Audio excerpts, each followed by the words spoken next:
Bienvenue sur Frenza Learn French. Apprenons le français ensemble à travers une histoire émouvante. Cette histoire utilise un vocabulaire simple et des phrases courtes, parfaites pour tous les apprenants français. Installez-vous confortablement et plongeons dans l'univers de Lucas. Chapitre 1. La nuit silencieuse. Je m'appelle Lucas. J'ai 12 ans. Je vis avec mon père dans la ville de Lyon. Lyon est une belle ville. Elle est grande et animée. La journée, il y a du bruit. Les voitures, les bus, les gens.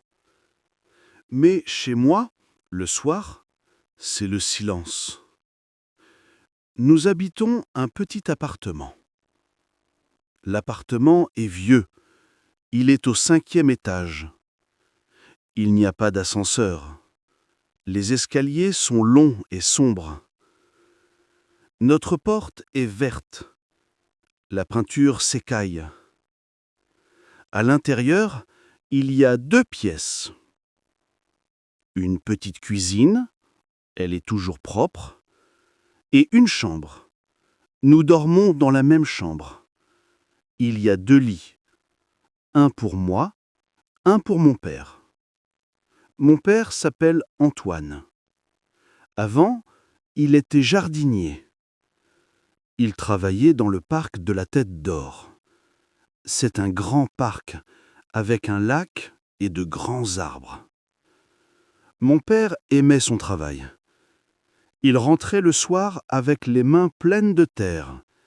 Il sentait bon l'herbe et le soleil. Il riait souvent. Son rire était fort et joyeux.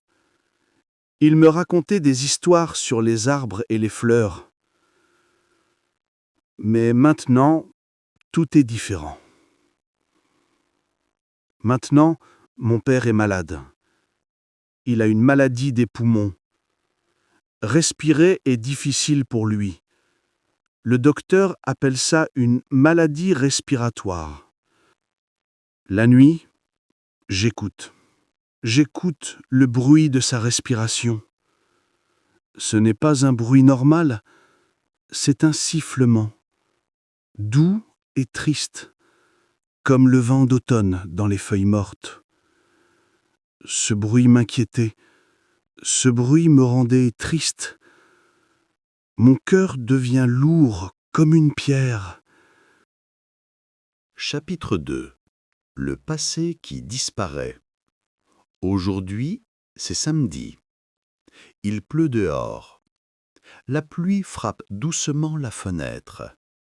Mon père est au lit. Il est réveillé, mais il ne parle pas. Il regarde par la fenêtre. Ses yeux sont fatigués.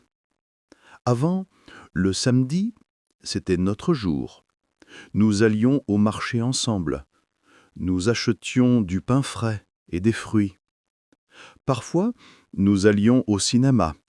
Nous regardions un film d'aventure. Mon père riait aux moments drôles. Il serrait mon épaule pendant les moments effrayants. Maintenant, nous ne sortons plus. Mon père reste au lit presque toute la journée. Ses mains sont pâles. Elles ne touchent plus la terre. Son visage est mince. Son sourire a disparu. Il a l'air très fatigué, tout le temps. Quand il parle, sa voix est faible. « Lucas, tu as fait tes devoirs ? Lucas, il faut manger. » Ce sont des phrases courtes, sans énergie. Je fais la cuisine maintenant. Je fais des pâtes. Je fais des œufs. Je fais du thé pour mon père. Je nettoie l'appartement. Je fais la lessive. J'essaie d'aider, mais ce n'est pas assez. Chapitre 3. La visite du docteur. Un mardi après-midi, le docteur Martin vient nous voir. Le docteur Martin est un homme gentil. Il a environ 50 ans. Il a des lunettes et une barbe grise. Il porte toujours une vieille valise en cuir. « Bonjour, Lucas, » dit-il en entrant. « Bonjour, docteur Martin. » Il va directement dans la chambre. Il s'assoit sur une chaise à côté du lit de mon père. « Alors, Antoine, comment ça va aujourd'hui ?» Mon père essaye de sourire. « Je respire, docteur. C'est déjà ça. » Le docteur Martin sort son stéthoscope.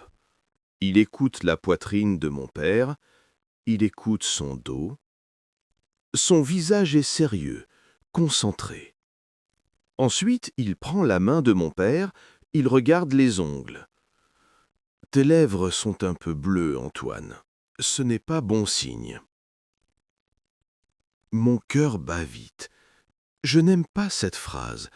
« Qu'est-ce que ça veut dire, docteur ?» je demande.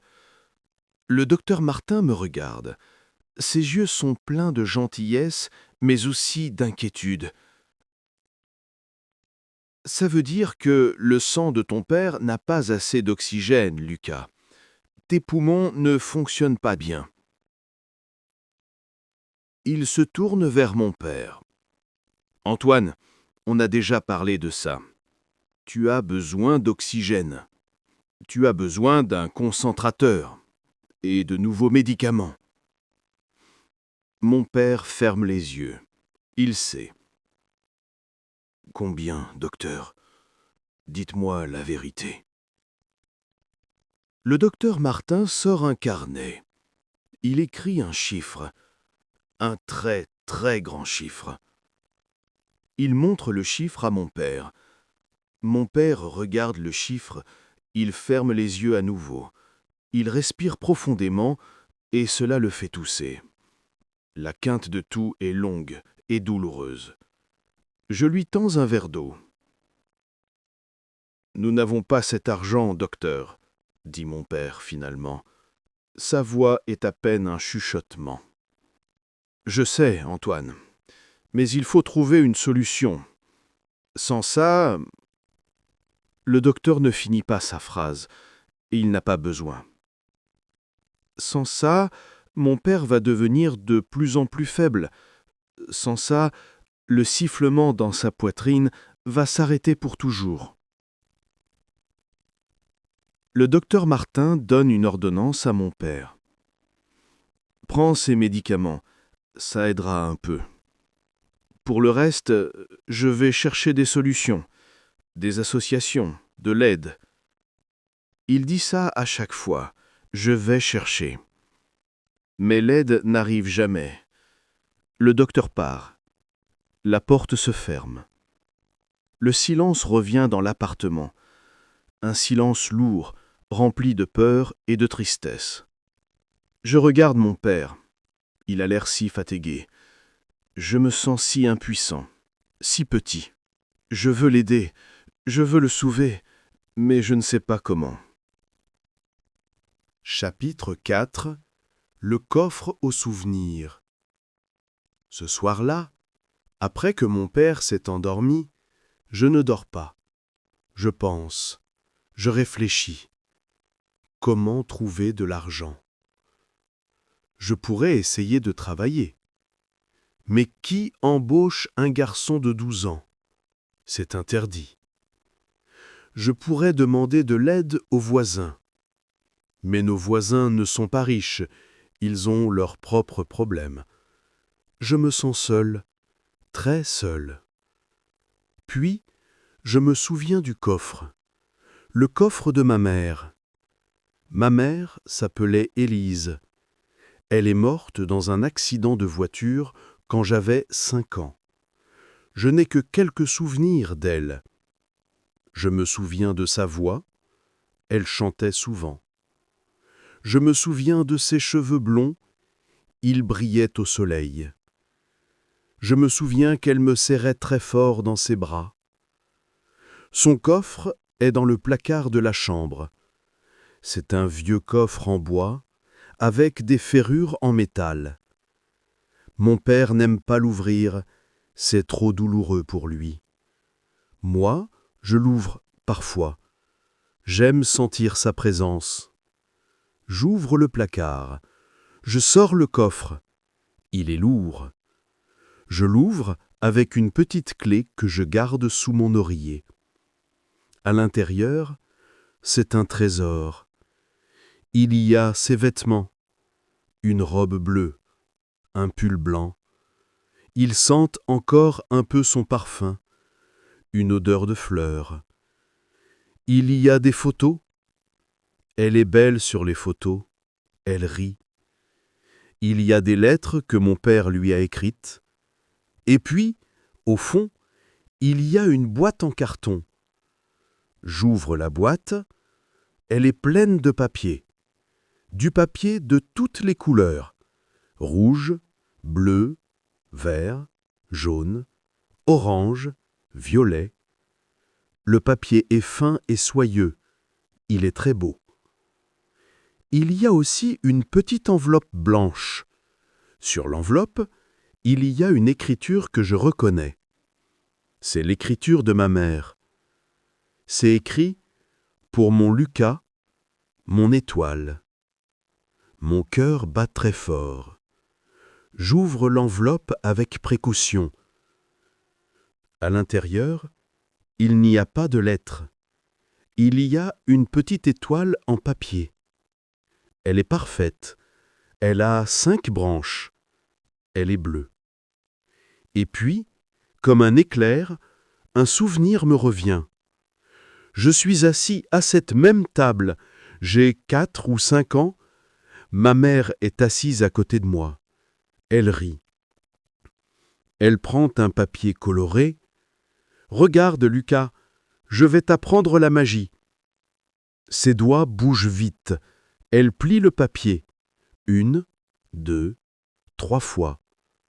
Chaque pli est un vœu, mon chéri. Un vœu pour ton papa, un vœu pour toi, un vœu pour le monde. Et puis, comme par magie, une étoile apparaît dans sa main. Ce sont des étoiles de vœux, Lucas. Elles protègent nos vœux. Elles les gardent en sécurité. Un jour, les vœux se réalisent. Je prends l'étoile bleue de l'enveloppe. Je la tiens dans ma main. Elle est si petite, si légère, mais elle est pleine d'amour, pleine d'espoir. Une idée commence à germer dans ma tête. Une idée folle, mais belle. Chapitre 5. Le premier vœu. Je prends un papier rouge, la couleur du courage. Je m'assois à la table de la cuisine.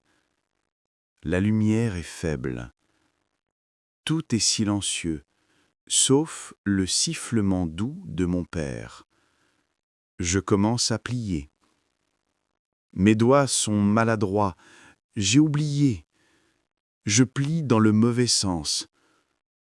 Le papier se froisse. J'ai envie d'abandonner. Mais je pense à ma mère. Je pense à son sourire. Je recommence. Je me souviens. Un pli vers l'intérieur, puis un autre. Le papier commence à obéir. Une forme apparaît. Ce n'est pas encore une étoile, mais ça y ressemble. La dernière étape est difficile. Il faut gonfler l'étoile. Je pousse doucement sur les bords. Et soudain, c'est fait. Une petite étoile à 5 branches est dans ma main. Elle n'est pas parfaite, elle est un peu de travers, mais c'est mon étoile. La première. Je la serre dans ma main. Je ferme les yeux. Je fais mon premier vœu, avec tout mon cœur. Je souhaite que papa retrouve son souffle, qu'il respire facilement, comme avant. J'ouvre les yeux Je cherche un endroit pour la mettre. Je trouve un vieux bocal en verre dans la cuisine. Il servait à mettre des biscuits. Maintenant, il est vide. Je mets l'étoile rouge à l'intérieur. Elle brille sous la lumière. Un petit point de couleur. Je me sens un peu mieux, un peu moins seul. J'ai fait quelque chose. Chapitre 6. L'espoir. La nuit suivante, je recommence. Je prends un papier jaune, la couleur du soleil et de la joie. Mes doigts sont un peu plus habiles. L'étoile est plus jolie. Mon vœu, je souhaite que papa retrouve son sourire. Je l'ajoute au bocal. Cela devient un rituel. Chaque nuit, après les devoirs et les tâches ménagères, je m'assois à la table. Je choisis une couleur.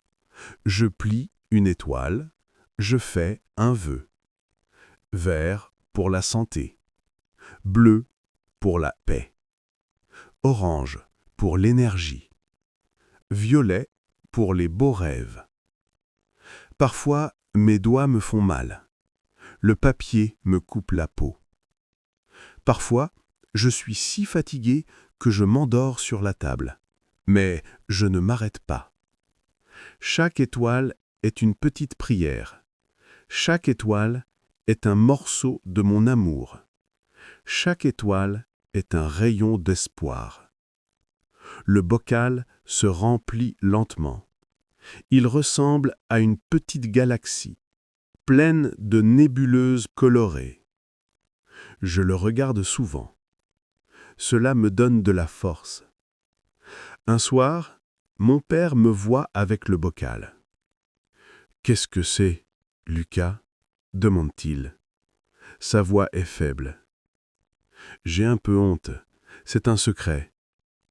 C'est une œuvre d'art, papa, pour l'école. Il fait un petit sourire. C'est très joli. Ta mère aurait aimé. Son sourire me réchauffe le cœur. C'est le premier depuis longtemps. Chapitre 7. La décision. 2 semaines plus tard, mon père va beaucoup plus mal. Une nuit, une quinte de tout le réveille. Elle dure très longtemps. Elle est violente. Son visage devient rouge, puis bleu. Je lui donne de l'eau. Je lui tapote le dos. J'ai très peur. Quand la quinte se calme, il est épuisé. Il s'endort immédiatement, épuisé. Sa respiration est encore plus faible qu'avant. Je regarde mon bocal. Il est presque plein. Il brille, plein de mes vœux. Mais les vœux ne suffisent pas. Les étoiles en papier ne sont pas des médicaments. Elles ne peuvent pas acheter une machine. C'est à ce moment-là que la décision se forme dans mon esprit. Une décision claire et forte.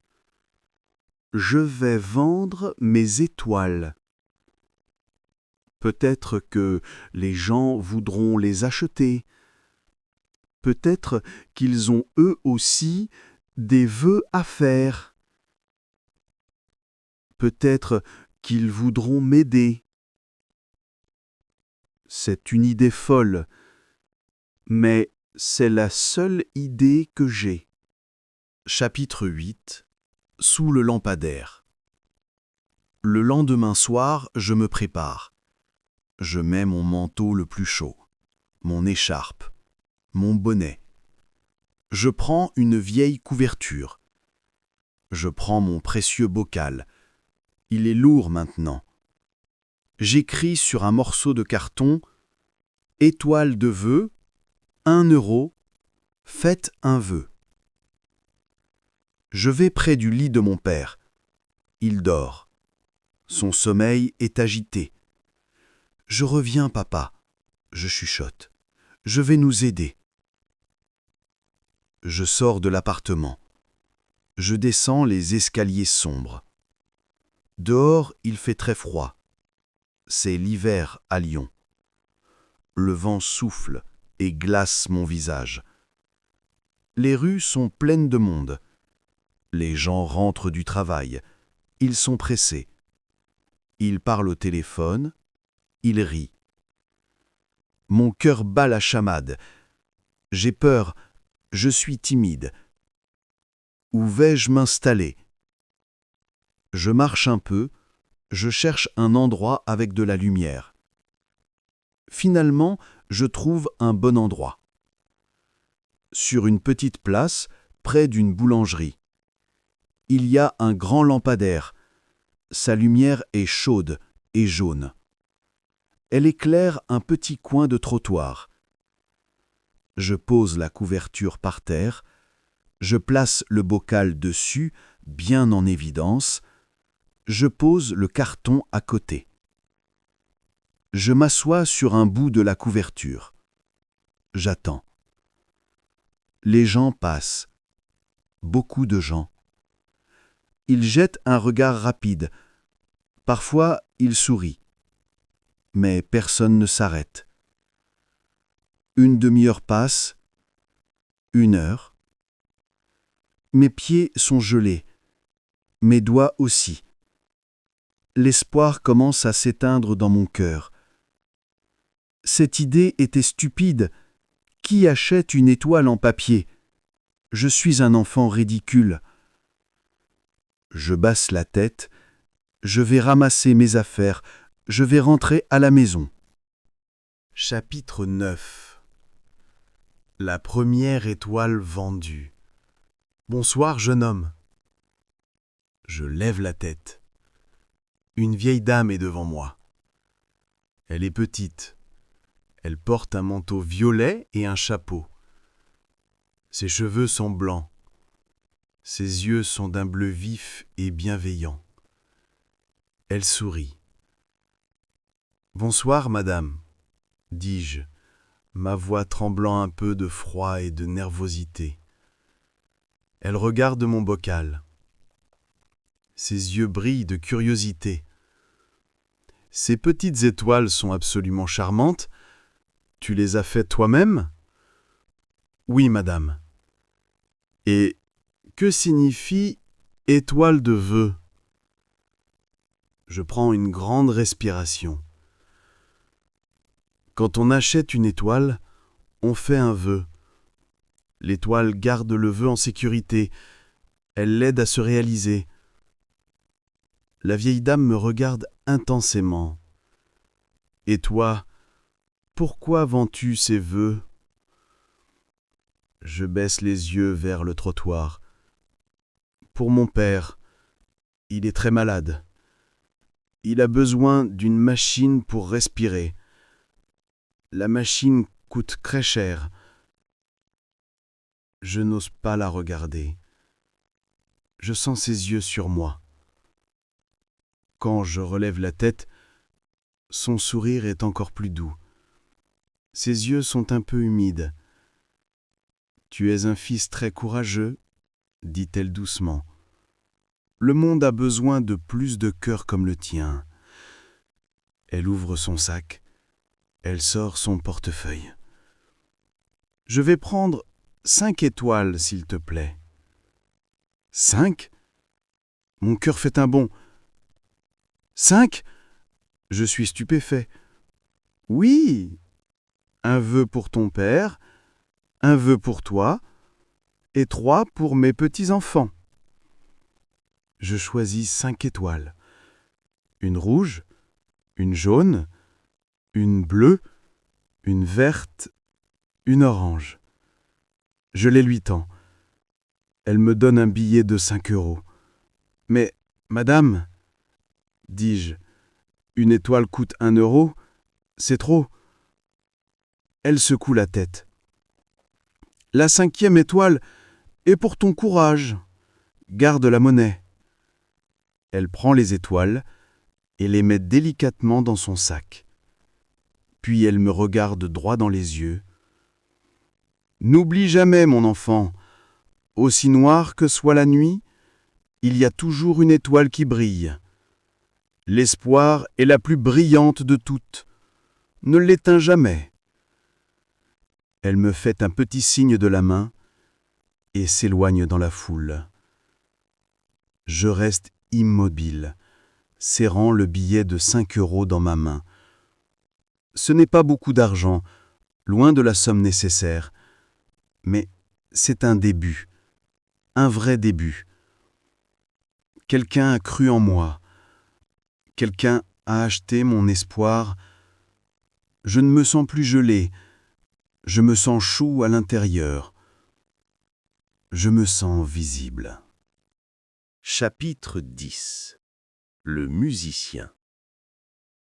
Les soirs suivants, je reviens au même endroit. Parfois, je vends 1 ou 2 étoiles. Parfois, aucune. Mais je continue. Un vendredi soir, un homme arrive sur la place. C'est un vieil homme. Il a des cheveux blancs et longs. Il porte un manteau usé. Il porte un étui à violon. Il me regarde. Il regarde mon bocal. Il hoche la tête, sans dire un mot. Puis, il ouvre son étui, sort son violon et commence à jouer. La musique est triste, mais très belle. Elle remplit l'air froid de la place. Elle attire l'attention des gens. Certains s'arrêtent pour écouter, et en s'arrêtant pour la musique, ils voient mes étoiles. Ce soir-là, j'ai vendu 10 étoiles. 10! Quand la foule se disperse, le vieil homme range son violon.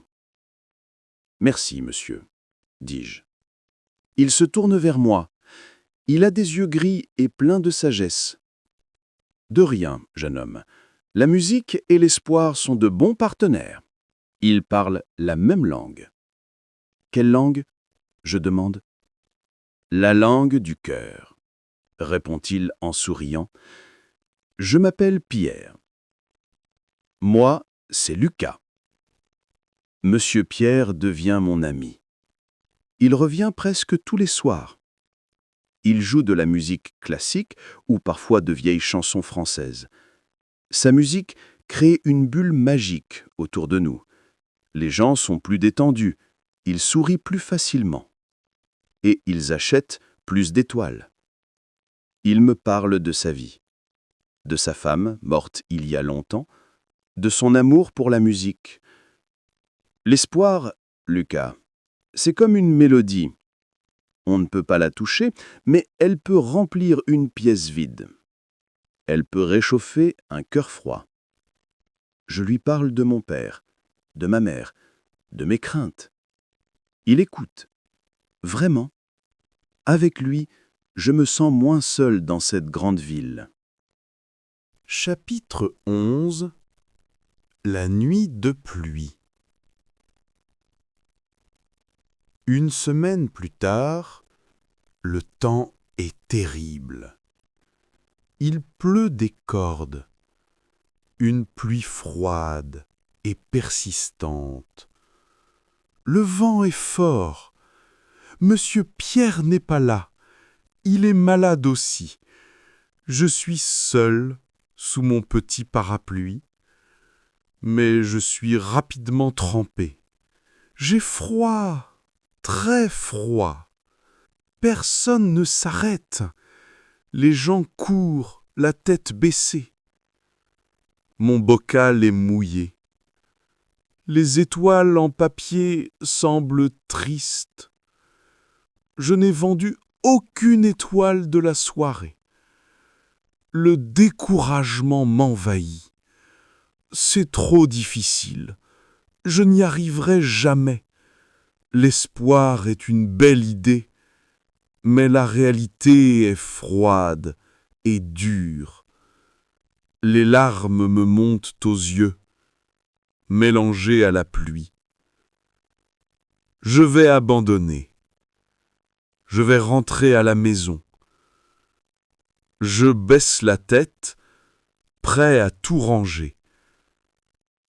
C'est à ce moment-là que je vois des chaussures élégantes, en cuir noir. Elles sont juste devant moi. Je lève la tête très lentement. Chapitre 12.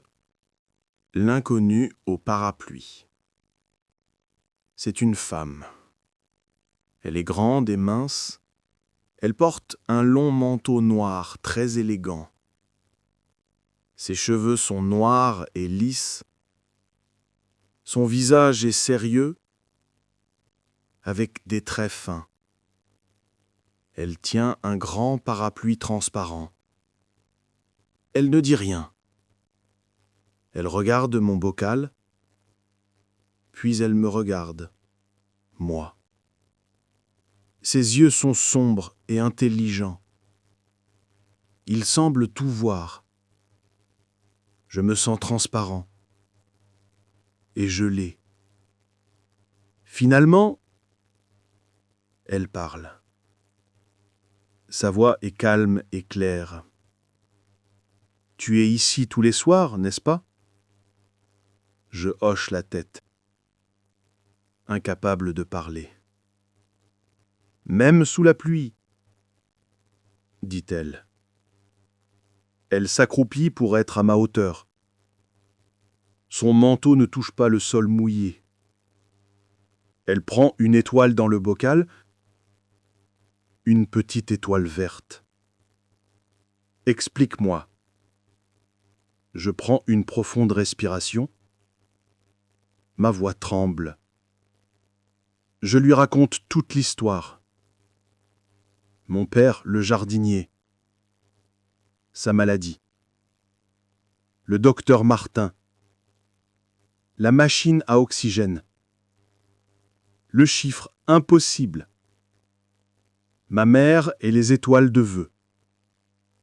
Mes nuits à plier. Mon espoir. Elle écoute sans m'interrompre. Son visage ne montre aucune émotion. Quand j'ai fini, elle repose l'étoile verte dans le bocal. « Combien d'étoiles as-tu ici ?» demande-t-elle. « Je ne sais pas exactement, je n'ai pas compté. Plus de 200, je pense. » Elle regarde le bocal, puis elle me regarde à nouveau. Ses yeux se posent sur mes mains. Je les ai rouges et couperosées par le froid et les pliages. Elle ouvre son sac. Un sac en cuir noir et cher. Elle sort un portefeuille en cuir. Mon cœur s'arrête presque. Elle sort des billets. Beaucoup de billets. Ce ne sont pas des billets de 5 ou de 10 euros. Ce sont de gros billets.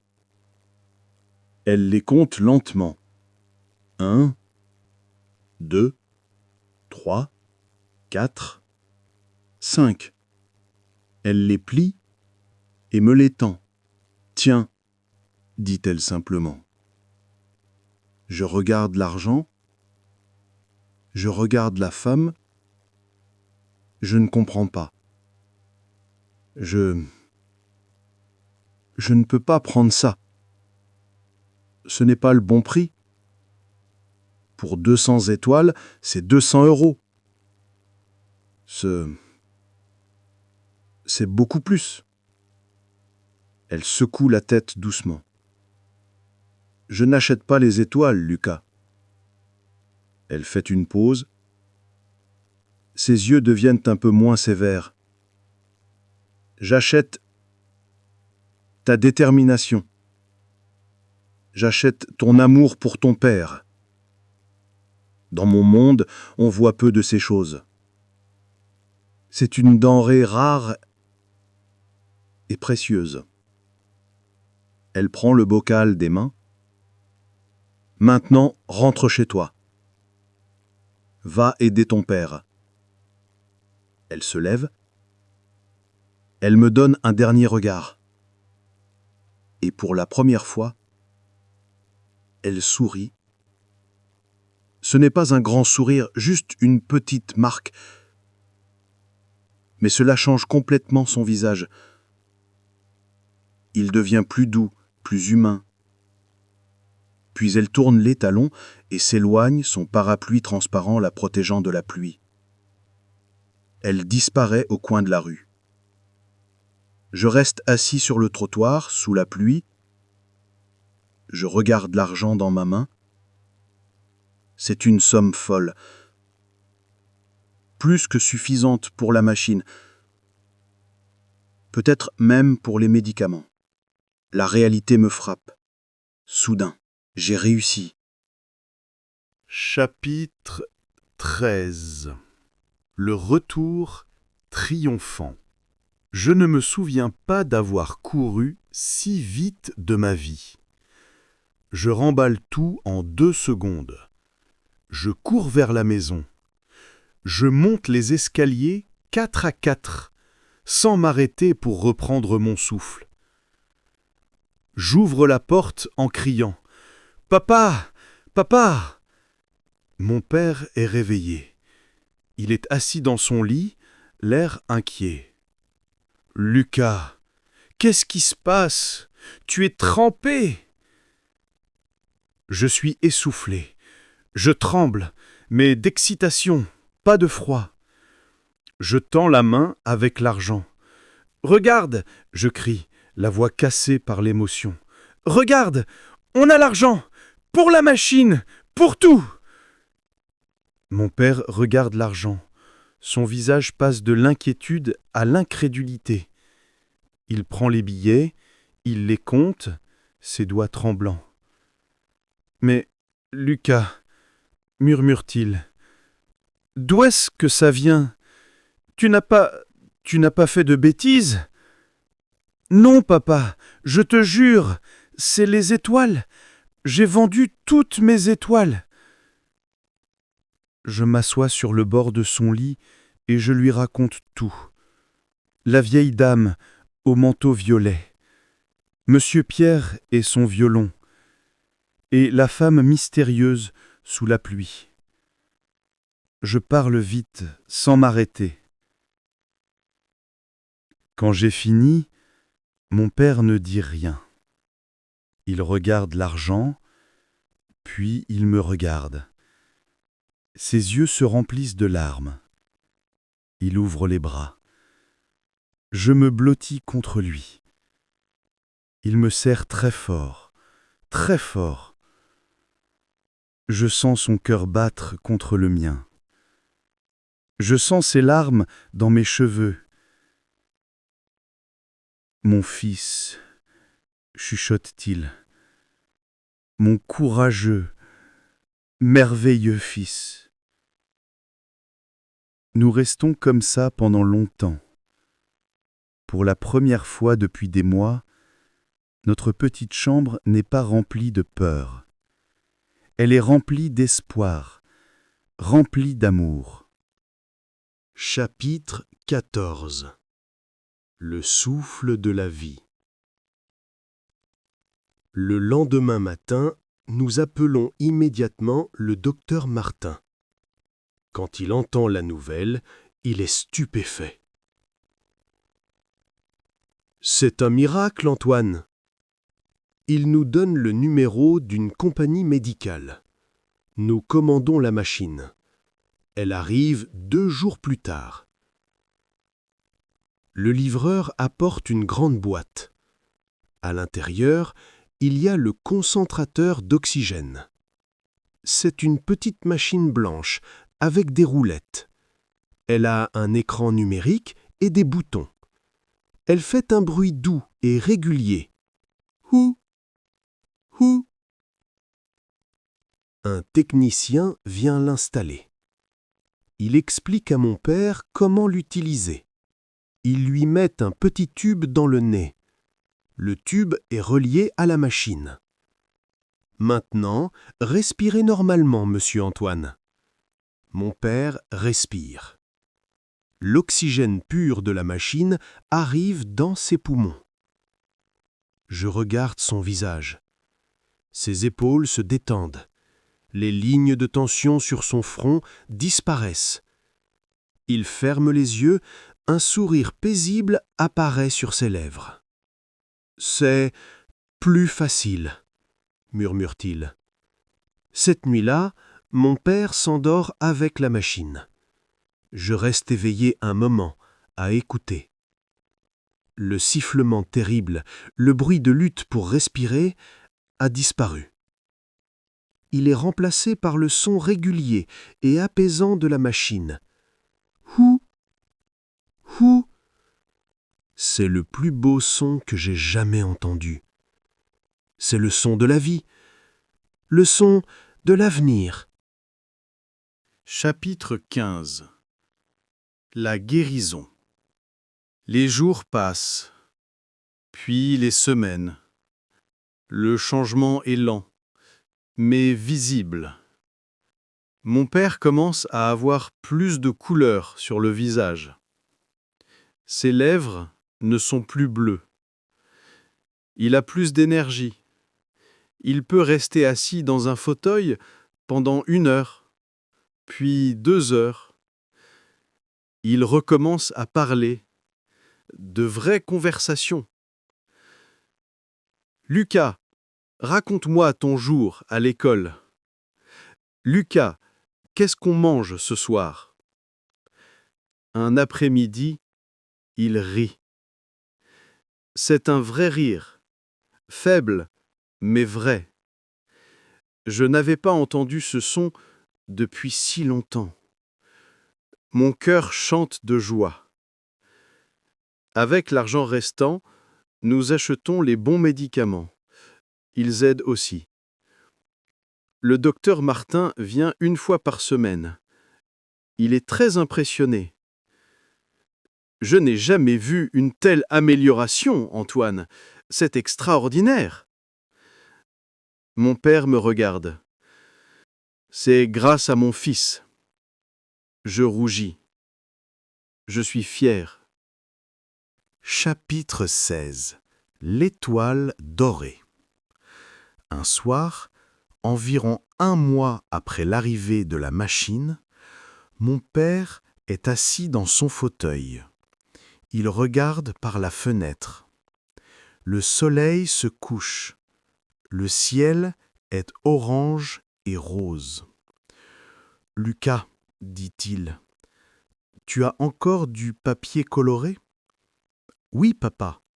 Il en reste dans le coffre de maman. »« Apporte-le-moi, s'il te plaît. » Je suis curieux. Je lui apporte la boîte de papier. Il choisit une feuille dorée, brillante. Ses mains sont encore un peu faibles. Elles tremblent un peu. Mais il commence à plier, lentement, méticuleusement. Un pli, puis un autre. Je le regarde, émerveillé. « Maman t'avait appris ?» je demande. Il hoche la tête, concentré. « Oui, il y a longtemps. Je n'étais pas aussi doué qu'elle. Je n'ai pas pratiqué depuis longtemps. » Il continue. Parfois, il s'arrête, réfléchit. Je vois sur son visage la concentration, l'effort et l'amour. Finalement, après 20 minutes, il a fini. Il tient l'étoile dans sa paume. Elle n'est pas parfaite, elle est un peu asymétrique, mais elle est belle, elle brille comme un vrai petit soleil. Il me l'attend. Pour toi, Lucas, mon fils, mon héros, mon étoile. Je prends l'étoile dorée. Elle est précieuse. Quel est ton vœu, papa? Je demande. Il sourit, un vrai grand sourire qui atteint ses yeux. Mon vœu? Il est déjà exaucé. Je suis là, avec toi, je respire. C'est tout ce qui compte. Nous plaçons l'étoile dorée sur la table de nuit, à côté de son lit. Elle brille dans la pénombre. Notre petite chambre n'est plus silencieuse et triste. Elle est remplie de sons, le son doux de la machine. Ouh, ouh. Le son de nos voix, le son de nos rires de plus en plus fréquents. Elle est remplie de lumière, la lumière du soleil, la lumière de l'étoile dorée, et la lumière de l'espoir qui a brillé même dans la nuit la plus sombre. Épilogue. L'histoire de Lucas et son père nous apprend une leçon importante. L'espoir n'est pas seulement un sentiment, c'est une action, c'est un pli, puis un autre. C'est continuer même quand c'est difficile. C'est sortir sous la pluie, c'est tendre la main. Parfois, le monde semble grand et froid. Mais il y a toujours de la gentillesse. Une vieille dame avec un cœur pur, un musicien avec une mélodie triste et belle, une inconnue avec un parapluie transparent et un portefeuille plein de compassion. Et il y a l'amour d'un fils pour son père, un amour si fort qu'il peut se transformer en une galaxie d'étoiles en papier, un amour qui peut apporter le souffle de la vie. N'oubliez jamais, votre étoile à vous brille aussi. Faites un vœu, ayez du courage et continuez à plier. Merci d'avoir suivi cette histoire sur Frenza Learn French. N'oubliez pas de vous abonner et d'activer la cloche pour ne manquer aucune de nos histoires pour apprendre le français. À bientôt.